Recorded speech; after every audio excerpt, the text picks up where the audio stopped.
Well, I'm joined now by our environment correspondent, Navin Singh Khadka. I mean, I guess, Navin, the question that so many people ask is, how much change is needed and can it be done without fundamentally changing our way of life, without having huge economic consequences?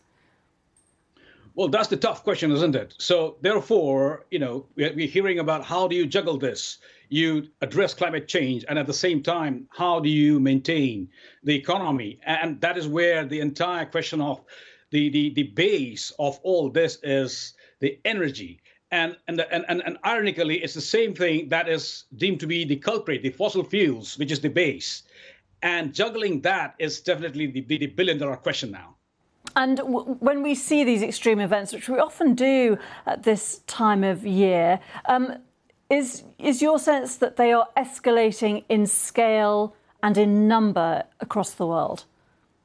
Well, the thing is, we are seeing one after another report. One of the major ones was this year brought out by the World Meteorological Organization, and they were it's confirmed that extreme weather events are indeed accelerating.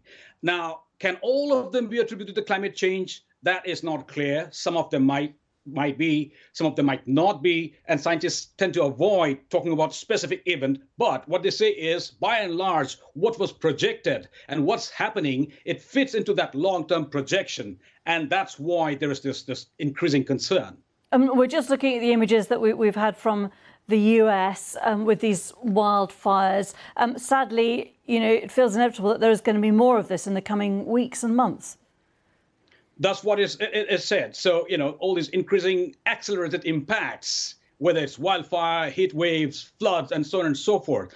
And the question is, can we cope? That's why scientists are also saying that apart from talking about cutting down greenhouse gases, mitigation, so to say, we also need to think about adapting to these inevitable impacts. Now, how do we do that, particularly when these impacts are accelerating? Do we have the means? Do we have the technology? Do you have the plans? These are the questions that are coming up now. OK, Navin Singh Khadka, thank you very much.